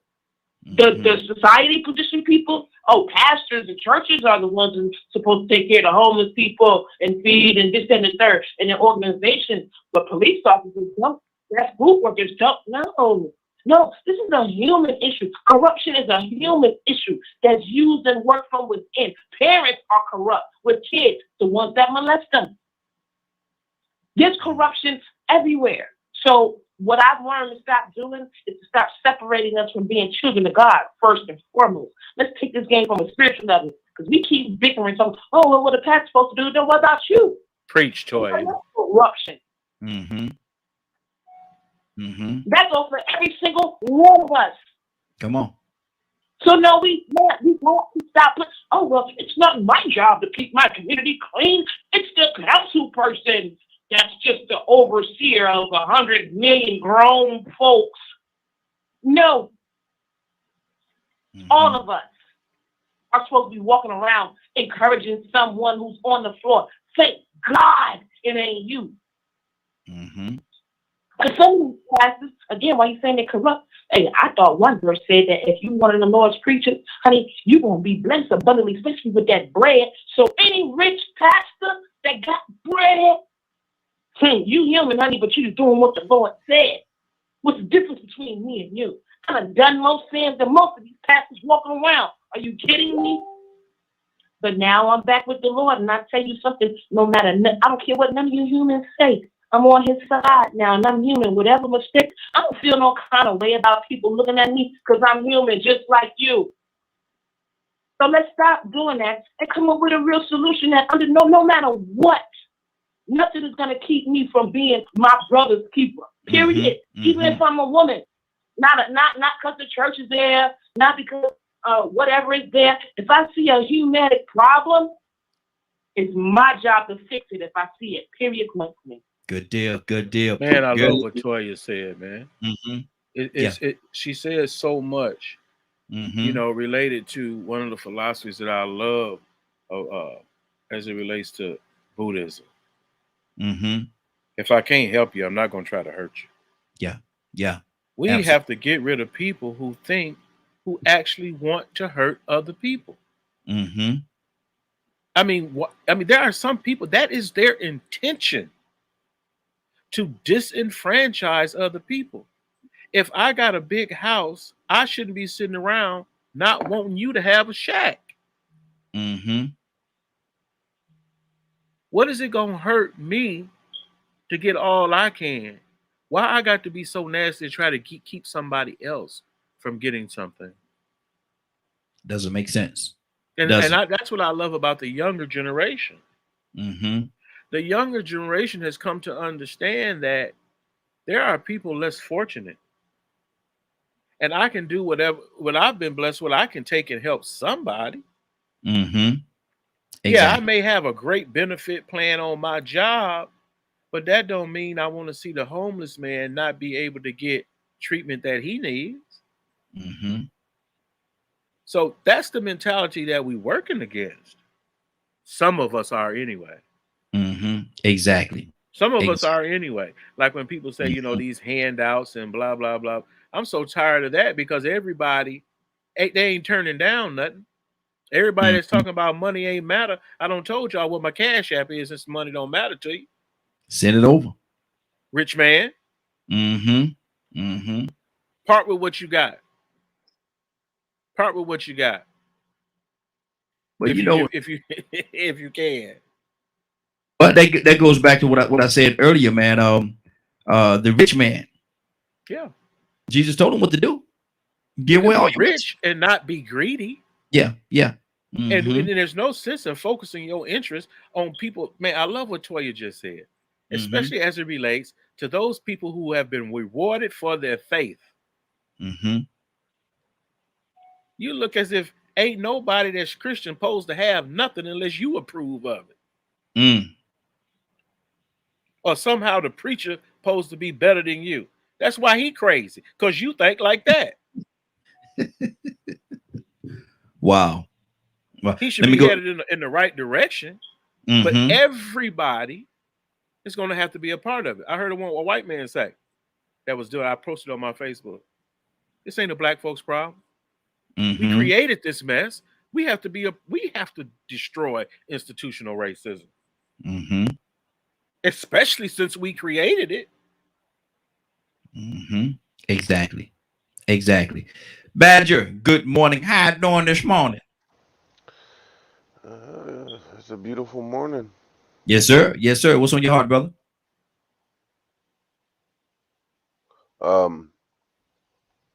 Man, I was just listening to the conversation and just, success, man. To me, it's going to depend on what a person's Did you ask him a question, or you just want me to start from scratch? Pretty much, yeah, start from scratch. Success, what is holding you back? Success, what is holding you back? What is it that holds most people back and do not allow them to be quote unquote successful? Or another side of the coin, if you want to deal with this, what does success really look like? Do people really know? Well, for the first part, I'd say falsehood and illusions. Mm-hmm. You know, I'm disabled, so I'm blessed with being able to receive a disability check to take care of my family. Mm-hmm. That's successful. I spend the rest of my time doing the best I can with my wife and kids and doing research and being an activist and helping people and doing my best to live in the light. Mm-hmm. So do I have a whole lot of money? No. Do I have enough to get by and to be able to get things for my wife and kids? Yes. Mm-hmm. Which works just fine for us. Absolutely. Absolutely. Good deal. Good deal. Let me go to Cassandra. Cassandra, what's on your heart right now?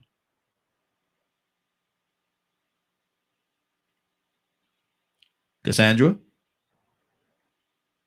Hey, Hey. I'm sorry. No, you good. What's on your heart? Yeah, as we talk. Yeah. So yeah, I agree with everything that everyone has said Mm-hmm. today. Cassandra, I just do you think most people know what success really looks like? Because like you said earlier, you know.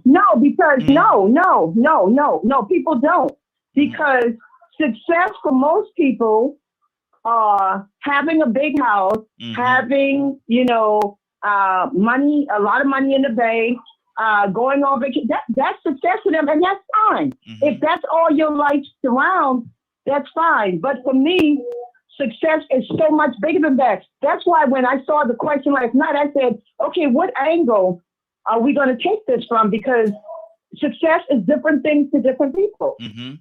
Exactly. Exactly. And see, and it's just like you said, Cassandra. Most of if you ask somebody what success look like, they will give that description that you gave. Oh, I'm a big house. I gotta have this big house. I gotta have 4 or 5 different cars in the driveway. I gotta have, it gotta be decorated and all the beautiful and the most expensive furniture. Well, what if just what if you do have all that, but you and your significant other are at each other's throat, and you neither one of you are happy in this existence? Is that successful? Are you successful?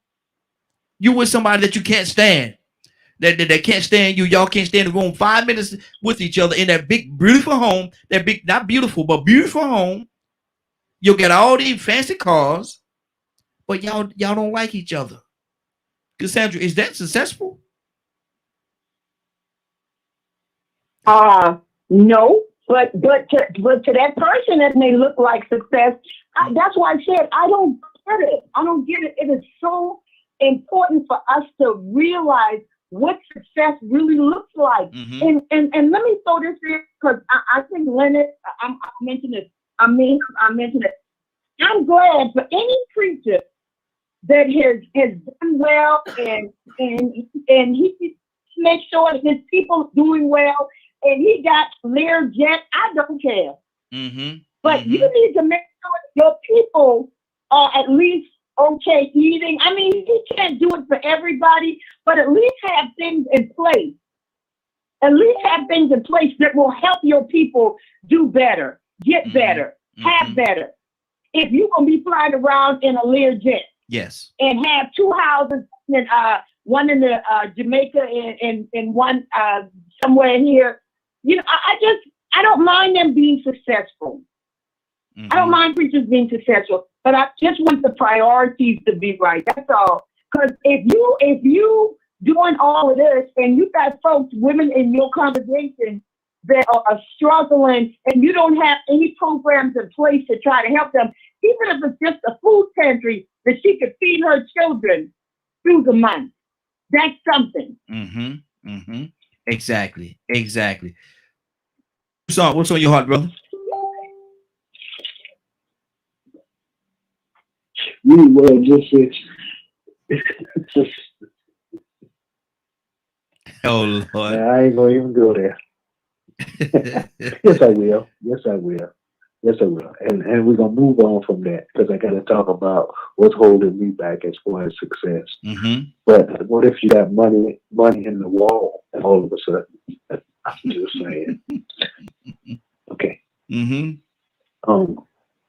I think that what may be holding me back personally Uh-huh. is somebody else's perception, which is somebody else's perception, which doesn't have anything to do with me. Mm-hmm. That's good. That's good. Because everybody's success is different. Mm-hmm. And sure enough, mine is because I think that Nico has a point when he comes in, he does his live and different, and he says, "Congratulations, Mm-hmm. you got another day." Yeah. Yeah. At this point in my life, that's success. If I can wake up in the morning, Mm-hmm. because people die every day, rich, poor, you got a grave, and you can't put nothing in it. It's amazing how you don't own anything, no matter whether you got a nickel or a dime or 2 million or 10 million. Bill Gates better get his grave together. He's a successful brother. I think that just since we're talking about this, I think that my brother T.D. Jakes deserves everything he gets. Mm-hmm. Okay. Okay. Because we just look on the surface, but nobody was talking about him when he was homeless. Mm-hmm. So is Tyler Perry. Nobody mentioned him. Mm-hmm. Nobody knew the struggle from poverty to where he sees. Perhaps, maybe he does. I don't know if he sees that he is successful yet, because I think that he gets up in the morning and go to what he sees as work. Mm-hmm. Yeah. Yeah. I think that sometimes if you figure that you have arrived, you are the most unsuccessful person in the world. Mm-hmm. That's good. Whether you got a nickel or a million. Mm-hmm. Because people don't stop just because of where they are. And that's what I'm doing. I got too much failure to be worried about success. Mm-hmm. I'm still trying to get it. There you go. That's good. That's good. So the only one that can stop me is me. Yeah. Yeah. Toy you with a T. What do you say to that? Is the only person that can stop you really is you? What if is it possible that somebody could hold the card to your success, but because of the fact they don't like the way you look or a certain mannerism about yourself, they just won't give you that card? Let me tell you what the Lord has laid on my spirit as y'all was talking. He said, if you pay attention, we all succeed in exactly what we want. Every one of us, wherever we are, wherever I am, I've succeeded to do that. If you decide to succeed to get rich from human trafficking and you make the actions to do that, you succeeded. Mm-hmm. If you chose to do whatever it was you've been doing up to this point, that's what you succeeded at. Mm-hmm. So success is what you feel you want out of life, out of waking up every day, out of the actions that you take. If you don't want to read, you will not succeed at reading. Mm-hmm. Mm-hmm. Exactly. Exactly. If you know how to read, if you know how to be a DJ, if you know how to do this, what are you doing, Raheem? You're succeeding at operating an internet radio show. Mm-hmm. Mm-hmm. So what more success is that than you want now? So now next you need to succeed in your finances from that video show. Mm-hmm. You understand what I'm saying? Mm-hmm. So again, as he laid that on my spirit, initially it's up with me because again, he gave each and every one of us dominion. Leonard said this earlier. Do you want to be healed? Mm-hmm. If you want to hold on to, I've been molested, I've been raped, the world says no good, they said that I'm not going to be this, and they're not going to be that. Nope, you stand up and get with me and do what I do. You need to do the word about my promises and my success. And whatever level of success that is, you're going to be so happy in it. right? I would Mhm. never trade a human being, period, for anything, period. But a lot of us will. You know what I'm saying? So Mhm. you might feel like you're successful in that way, but you have no friends and nobody likes you. And you can be happy like that. You can be happy like that. Who am I to say that that's not your success? You understand what I'm saying? So again, I'm rolling with what the Lord just put on my heart, man. Everybody Absolutely. succeeds in their own way. That's A- all you've done, and that's all you mhm. succeeded at. Absolutely. Absolutely. Good deal. Good deal. Leonard, what's on your heart, brother? Man, Yeah. go that way that Toya was just there. Me, Mhm. it's me. It got to be Yes. me. It Mhm. gotta be. It gotta be me. Despite everything, I can still accept responsibility for those things that I should have done better. Mhm. You can always look. One thing about the past, oh, you can be so an expert at the past. Mhm. But what about today? Mhm. Come on. Success is a mindset. Mhm.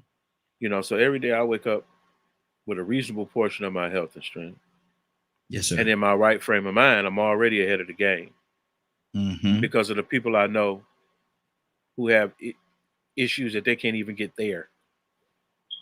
Do I Mhm. wish I had more money? Of course. Mhm. I tell people, I'm not ashamed to tell people when they start saying different things or money ain't this, money ain't that. That's your business. You Mhm. don't know what's going on over here. You know People say, what? well, money ain't everything. To you, it ain't everything. Mhm. You know what my daughter told me? I mean, you laughed at it before, but she said, "Biggie say more money, more problem." Did him trying to take away some of your problems? I'm Give trying me to that. take away some of your problems. Man, if you want to get me heated, Mm-hmm. rich people talking about their problems, Mm-hmm. that gets me so heated. Because you have the resources to go get the help that you need. Now, if you got the resources to get the help that you don't need, but you can't go get it, that's your problem. Mm-hmm. Or You're your in your choice. way that way. Or Like your you, choice. you Mm-hmm. told that one story. I was gonna just holler out. I was gonna boo you at first, but then I was like, you shouldn't be booing people on the radio. Mm-hmm. Thank you. Them big people. You was talking about them big people with the fancy house and this, that, and the other, and blah Mm-hmm. blah blah. Even they gonna split that in half when they go their separate ways. Mm-hmm. Yes, sir. So don't come. I don't want to hear nobody telling me that money causes you too many problems and too much sorrow. Because I will make you the happiest person in the world if you hit that cash app. Mm-hmm. Give me all them sorrows you got Mm-hmm. with that money. It ain't the money. It ain't the Yeah. money. It's your mind frame. Yeah. Exactly. So that Exactly. goes for it's the mindset of success. And one, you were judging their success from the outside. Mm-hmm. You can't let people. You got people like I didn't even like the whole Versus product. Mm. Because why does it have to be Versus? Mm-hmm. When both of those artists are successful, Yeah. when Yeah. both of those artists are free to make the music that they want, they artists, they get to do. Mm-hmm. But one, we want to pit them against each other and act like one got to be better than the other. No, it don't. Mm-hmm. One does not have to be better than the other. I just heard one of the best rap albums I've probably heard in a long time. Who was it? Rick Ross. Okay. I listened to the whole Mm-hmm. album. Sometimes I will just sit down and listen to your whole record because Mm-hmm. I'm expecting something. And Mm-hmm. so when I listen to Rick Ross's album, like, this album is awesome. I don't Mm-hmm. need to look at how many it sold or whatever. That's for them who are judging success a certain way on albums sold. Mm-hmm. You got some artists out here ain't sold one album, swear they better than everybody else. Yes, Because sir. their idea of success is Mm-hmm. from their point of view. So I love to see people enjoy success.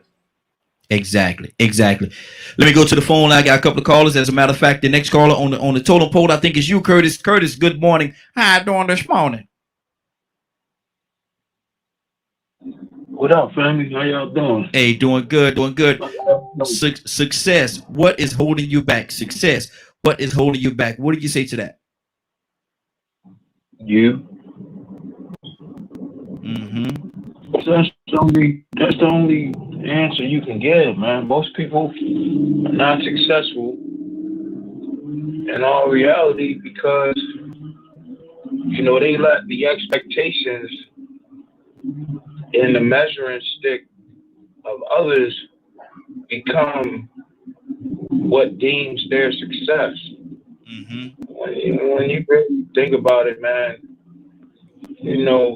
people place these measurements on your success, and they place these ideas of what that looks like.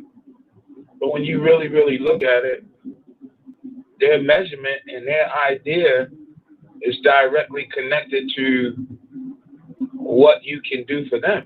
Mm-hmm. So you trying to meet a measurement of success that really don't even like what measurement is. Like you're trying to meet somebody else's standards or whatever. You know what I mean? Like I think folks as a whole, and I had to do it for myself, need to determine, well, what does success look like for them as individuals? Yes. And then meet that. You know what I mean? That'll give you more happiness than the success, than meeting someone else's success.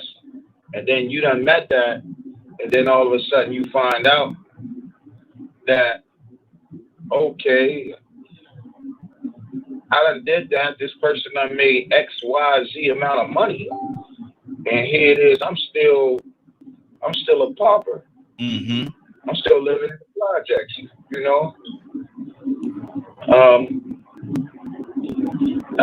I think sometimes, most times, folks lack thereof is greatly determined by themselves and not outside people. Absolutely. That's good. That's good. Mute your line there, Curtis. We got a little background noise coming from you. Mute your line for me, sir. Rico, good morning. How you doing this morning? Man, I can't complain. Grand rising to everybody. Hey, grand rising to you as well, brother. We asked the question, success. What is holding you back? I spoke earlier about when I was going on, me and an older friend of mine was going fishing, and we was riding on until I left. There was a cemetery, and he asked me, what did I see over there? And I told him, it was a cemetery. He said, no, there's a lot of wasted talent that was never able to come forward. So we got this conversation, success. What is holding you back? When I say you, not necessarily you individually, but as a whole, what do you think it is? Well, first, I'm going to answer the question you had asked a few other people too. You asked what was success. Mm-hmm. And success is achieving whatever goals you have set. Sometimes we hear the word success, and the first thing we think of is something positive, but all success isn't healthy. Some people might succeed in kidnapping somebody's child. Mm-hmm. That ain't healthy. That ain't positive. At one point in time, I remember of a girl that was kidnapped, and people looked for her for like 7 years. And then somebody walked up on her and found her on the street corner. Somebody who was looking for her after all these years, they succeeded. Mm-hmm. Just like the people that kidnapped her succeeded for 6 or 7 years. Mm-hmm. People succeed in kidnapping people and putting them into sex trafficking. So it's really whatever goal you're trying to accomplish. See, we can easily get caught up in success and start thinking about the best things. But think about the people that succeed at doing negative. What holds us back? The most common answer is going to be yourself. Oh, let's forget about oppression. Let's forget about opposition. Let's forget about Malcolm X and Martin Luther King. His dream died. He didn't succeed in trying to finish what he was trying to get accomplished. He was trying to get to the mountaintop. He said he had already been there, but he felt like he wasn't going to make it with everybody else. That when he wanted to succeed, somebody cut him down. Mm-hmm. And he kept trying. So there are different levels to this. Yes, of course, we do hold ourselves back sometimes. Mm-hmm. Some of us do. Some of us give up hope. That opposition will make you say, man, you know what? I get tired of trying. And we come down on them people for not being resilient and persistent. Keep on trying. I was just having this talk at 3 o'clock this morning with somebody. The difference in successful people and the people that got all the talent and vision in the world, but they don't have the success, so they didn't achieve it. In this dog eat dog world, sometimes you got to play by a different set of rules. Mm-hmm. Some people don't want to play by those rules. Some people don't believe in when somebody's down, not lifting them up, but stepping on them. Mm-hmm. But Wow. in the dog eat dog world, we live in that. Slaves, come on, this is the country that we live in. The slaves, this country that was built on, the backs that they were built on. Mm-hmm. They didn't succeed in a lot of stuff. And it wasn't because of them not giving up. It wasn't their fault. It was a system in place that made sure they wasn't going to succeed. That element exists everywhere. Somebody want what you want. Somebody want to make sure you don't get what they get. Somebody was talking about yesterday, this producer that I know. He produced plenty of platinum hits for people. I know several. And he was talking about how hard it is for other people to get into the industry. And you have to understand, man, these people that's rapping and doing this music, they want to make sure that the next one they produce is a hit. Yes. So they ain't got room to open a door for you because you might push them out the way. They might not be able to surpass what you produce, what you bring to the table. Why would a rapper bring a rapper to the table that's hotter than him? Mm-hmm. He ain't gonna be number one no more. So the only thing he's doing is trying to make sure he can come up with that next hit. And the only time he's gonna utilize you is if you could benefit him. See, we live in a world where people want to eat off of you, and think and look out for themselves. Mm-hmm. Yeah, like I said, this is a dog-eat-dog environment we live in. So within that dog-eat-dog environment, you got to have this mindset that, you know what, man, I'm gonna eat, and I don't care what nobody else say to. I'm the biggest dog. Mm-hmm. But everybody don't like playing that game. And in the process of you living in this dog-eat-dog world, understand you got other dogs that's sitting across from you, want to make sure that they get that meal before you get it. So it ain't you all the time. Sometimes it's just the fact that you lack resilience, persistence. Then sometimes it's just the opposition is too strong. Because slaves, Martin Luther King, Malcolm X, and even John F. Kennedy could not get what they wanted to accomplish because somebody else, opposition made sure they put a stop to their goals, their dreams, and that they did not succeed. Mm-hmm. Exactly. Badger, what's on your heart, brother? You know, there was a comment on Twitch that I saw. What is success on the spiritual level? Mm-hmm. You know, and one of the things I've gotten a lot of criticism for is I don't lie to my kids. I don't lie to them about Santa. I tell them what's Santa about Saint Nick. Mm-hmm. And, you know, Christmas is about teaching hope and passing on hope. So for me, you know, that's something I wish to see more people do is look at success by what we teach our kids, how to live and things like that. Like I teach my kids about the truth of history and what's gone on and all kinds of things like that. And as they get older, I'm able to go into more detail to teach them more in depth about those topics. So it's I just feel that success is very individual based because it depends on what a person thinks is their success. Yeah. You know, I'm very simple. There's other people that want to, you know, they want to have $1 million or $1 billion. They want to be in the top %, you know. And that's kind of like going off of what Rico was talking about, you know. A lot of times to get that rich, you're going to have to screw over some people. So is it more successful to have money, or is it more successful to honor and be respectful of your morals and the morals of being a human being? When it comes to how you treat each other and what's been gifted to us. That's good. That's good. Tori, what's on your heart, sis?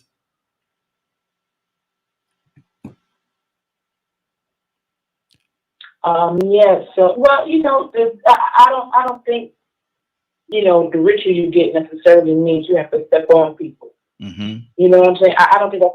But then again, you know, hey, I ain't never made that happen. You know, I don't really know. But from here, again, I think from a financial level, okay, so if you open up a business and it does well, and you do well, what part of stepping over on people? Is it being conscious of the fact that, to get the best profit, you got to get it produced in China where they only pay people $2 an hour and then sell it? Because I'm against slavery. But yeah, I'm going to go ahead and get this stuff over here from China and let them pay them $2. They pay us $2 and make a profit. You know what I'm saying? Because we use the stuff knowing that they do that. You know what I'm saying? The double standards be triple standards and quadruple standards too sometimes. So I don't necessarily think, again, to be a billionaire, again, not that I've got to see, that you have to step on people. There's a formula. There's a universal formula with business that can be followed with integrity, and you can still get the same results. That's just in my opinion. Again, I haven't been that high, but just for instance, me working in hood stores, I've got the results I wanted, the maximum results. I feel professional results from those individuals. Probably didn't change them, but when they came on my clock, that's how we operated. You know what I'm saying? And now I just got to work on it financially. Now, Rico said something earlier about how Martin Luther King and Malcolm X and JFK. I feel like this world is a tricky world, right? And when you get in the mix of danger, a tip, as a woman who's about to be raped, I probably would not scream and act up because they will kill you. I'm going to go along with the flow. I need to get away alive. You understand what I'm saying? It's a coping mechanism. Because if I fight and make noise, it may make them scared. And when they get scared and think they're going to go to jail, they might kill me. So I'm not going to react like the other person. I'm going to act to live, right? So no matter what field you in, Martin Luther King, JFK, if you know somebody coming to get you, you better move like that. You feel what I'm saying? Again, if you following the Lord, I don't think He wants you to stand there and let nobody kill you. I'm going to kill you first. I don't care what they say. Because I'm next in the pack for all you want to. I'm going to pop you back. Are you kidding me? So again, I just feel like, life just moves weirdly. And being a God, we can't even imagine why, the who, the whens, and the where. But as humans, we have to make conscious, positive choices and decisions. And the only thing that separates us is good and evil. Absolutely. Figure out how you want to displace it, and that's who you are. That's good. That's good. Toussaint, you still with us? Yeah, I'm still trying to get successful. What's on your heart, brother? No, I was thinking about it, it's just the perception of a person because they got a lot of people that at one point in their life they said, you know what, finally made it. Or they figured they got success. But then they woke up in the what was that? Enron. Remember when Enron markets crashed? Yeah, Enron. Yeah, remember that? Yes. And how many people when they thought they had it together and they found out that the company sabotaged and whatever happened, they committed suicide. Successful people committed suicide. Broke folks don't worry about money, I don't think. That's what I say. Because I've never been broke. Yeah. I've been without money. That's a difference. Yeah. Than being broke. Exactly. I've missed a meal. I ain't never been hungry. So I think that I'm pretty successful. Because I may have had to sleep in my car. I don't think I had. Oh, yes, I had. I was probably mad. But that was by choice. Instead of sleeping in the bed that I had, I slept in the car to keep peace. That's pretty successful. Yeah. But there are people with millions and millions and millions of dollars that they get to a certain point in their life that something happened and they blow their brains up. Wow. And somebody say that might be crazy. You might be right. Absolutely. Leonard, coming to you. Rico, I'm coming to you next, brother. What's on your heart, Leonard? Well, I was just thinking about, my whole theory is I believe that Christ came to give us life. And that we have life more abundantly. So I believe in the abundance of life. Come on. There's more than enough hatred and negativity to go around. I don't have to be a part of that. Come on. I don't have to be a part of that because that's not how I live. And I tell people the reason why I am the way I am is because there's been times when what I have done wouldn't have added up at all. It took for God to do something else. So I base my beliefs and things like that, not on what anybody else can do for me or what I see, but from the inside out. I can't look at what the world doing and then bring that into who I am, because the world do a lot of evil things to people. I don't share that with them. You know, I'm against that. You know, you can be very successful and you ain't got to hurt a soul. Yes, sir. If you don't want to. So I don't always look as if things are empty. I guess that's the debate about the half empty, half full. I don't look for the emptiness in everything, because that will definitely make you give up. Yes, it will. If you're thinking about losing, you probably a loser. If you're not thinking about success, you probably won't be successful. If you think that you can't get no way without somebody gonna get in your way and that's gonna be the end of it, that's why you don't succeed. Because you give up the moment the struggle comes. Wow. Give up the fight. You give up the fight. And so when I think about it, regardless of what happened, my ancestors fought. Even if they never thought they'd ever be free, they fought so their kids would be free to see it. You know, there's an old African proverb about the wisdom of the man who plants a tree who will never be able to sit under its shade. That's a forward-looking perspective on life. But if you're always looking for the bad, you'll find it. You'll find more than enough of it. And if you are on the weak side, it is you who will be consumed, not the bad. Yes, sir. Yes, sir. So that's the way I look at things. If I look at a mess, guess what? My job is to go and clean the mess if I'm going to get involved. Not just get in there and just be just a bigger mess. If you going to be light, be light. Yes, sir. Ain't nothing worse than light don't sit around and wonder what darkness going to do. Light don't sit around and change its plan because of what darkness decides to do. And so that is that perspective that I have. I don't care who's there when I get there. If you in the way, it's going to be a fight. It ain't going to be no giving up.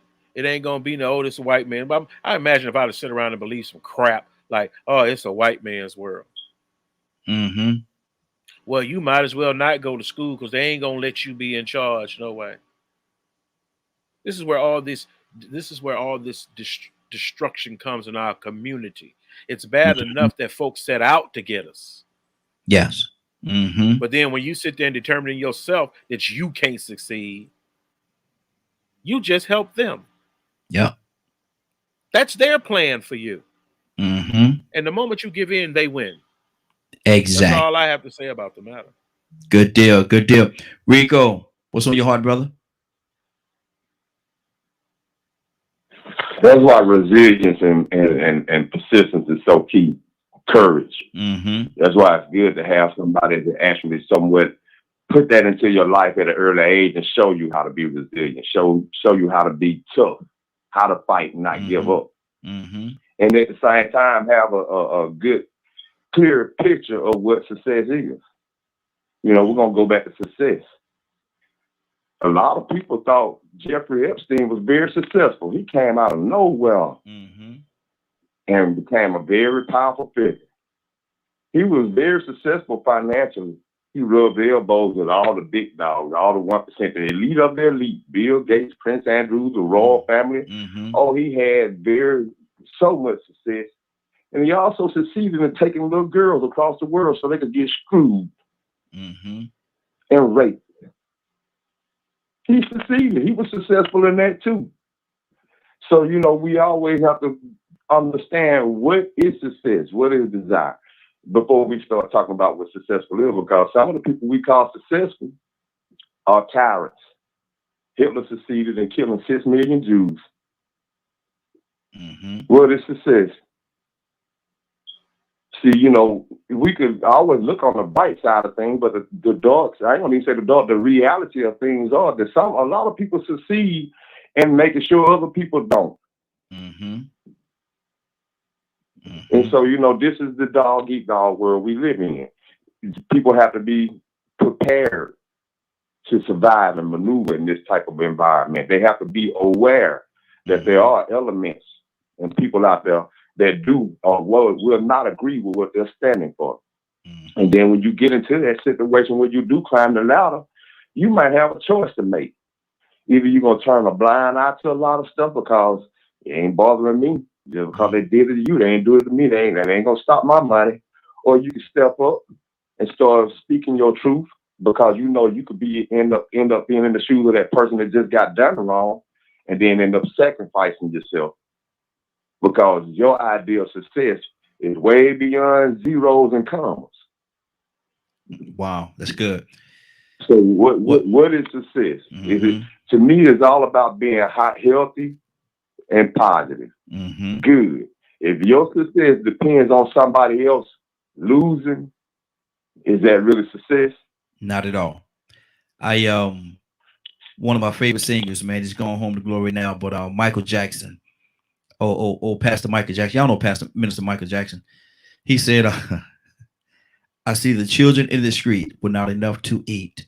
Who am I to be blind, pretending not to see their needs? Pretending not to see their needs. VP, you with us? VP, you there? Successful people fighting minimum wage increases. Exactly. We might have lost VP there. Kurt, what's on your heart, brother? You know, them brothers are saying some really powerful, making some really powerful points. You know, one of the things that has been really resting on my heart, because I mean, as you all know, I spend more than enough time in the culture, but I'm starting to realize that I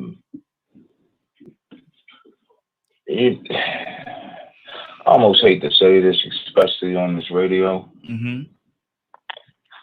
but it's starting to appear that we as a people don't know how to be successful. We don't know how to be rich. We don't know how to be wealthy. Because, and the reason I say that is because I'm watching people make all of this money and have all of this material success, but yet they beefing and fighting like they still in Callio projects or Lafayette projects or Murphy homes, like, and it kind of throws me off, because I'm like, at this point in your level of success, common sense should tell you that beast that you might have had when you was poor is a little different. You know, you're a million. Like, I don't understand why people would have these problems that would allow for the people who really don't want them to be successful to come in and take all of that on basic technicalities or on basic, you know, like, if you don't, I don't know. It's a lot, brother. It's a lot. It's a lot. You know, they used to say, if you don't know better, you can't do better. Mm-hmm. Right? But yet you hear these cats, a lot of cats are so quick to go running the mouth to these different radio stations and podcasts. And you can't help but say, if you listen to what they're saying, you knew better. Mm-hmm. Mm-hmm. You know, I don't get that. You trying to have street beef, but all your kids is going to one of the most prominent public schools or prominent private schools in a given area. So why are you still having street beef? Like certain things, bro. You know, like Jay-Z said, man. Jay-Z got a verse that I'll never forget. He said something like, "If I shoot you, I'm brainless. If you shoot me, you famous." Mm-hmm. You know, and it's like I don't. Sometimes I don't understand what our culture is really standing for. Like sometimes I just don't understand it. Mm-hmm. Not that I don't believe in it, but I just don't understand it. Like I can find where, you know, folks would have issues and or want to stand on certain things because the modern society of America has dictated certain things happen to our people, Mm-hmm. especially in certain situations. But sometimes I just don't understand how our people get themselves into these situations, knowing that you have masked or you have moved, you have leveled up or you have moved to another level. You know, I don't know how to explain it, but it don't add up to me, man. Good deal. Yeah. 10:04. Just don't add up. 10:04. Time for us to get out of here. Cassandra, you still with us? Cassandra? Okay, we may have lost Cassandra. Toy, you with a T? Yes, sir. What's on your heart? We're ready to get out of here, sister. What's on your heart? Give me your quick version. Talk to me about this success thing. I'm gonna go ahead and wrap this up, man. Hey, we all successful on here. You feel me? Because you're talking about issues of the heart, true things that can potentially, that we feel like the things that change the world. You nobody think about that. Everybody think for themselves. You know what I'm saying? So I feel like the conversation we have, they are worth way more than gold, man. It's worth the souls of humanity, man. So I feel like, man, can't nobody outbeat us. How about that, man? I love you, man. Thank you for the platform. Thank you for the conversations, man. I know we breaking yokes. I know we building people up. I know we putting our understanding. And I believe this is what success is about. So we doing it, y'all. I love y'all so much. Y'all have a good day. Hey, love you as well, sis. Rico, what's on your heart, brother? Anything on your heart before we get out of here? Yeah, I think this conversation shows that most people really don't have a true idea of what success is, or they haven't thought it out. And some of those people, that's the reason why they are conservatives and Republicans now. Exactly. Because their idea of success will not allow them to avoid or go against what this Republican Party stands for. They can't stand for certain things, you know. And to let that be said and over with. If you missed today's show, would like to see it as an entirety, you can tune in at 3 p.m. Eastern Standard Time on www.dkmmediagroup.com. Good deal. Look at that brother. Look at he just tied all this stuff together. See how he did that thing, Leonard? He tied it all together. Leonard, pray us out, brother. Hey, can I Heavenly say Father, something real thank you quick? once again for another opportunity to talk to people out there who may not know exactly what it is that they should be doing or would like to do. We hope we have encouraged them to look for a positive side of life and to pursue the light. These and other blessings we ask. In Christ's name, amen. Amen. Amen. Somebody wanted to say something just now? Yeah. Give me your quick words, brother. We got to get on out of here. this is just something I just want people to think about. Mm-hmm. Is it more successful to have a whole lot of money, or more successful to have family, real family?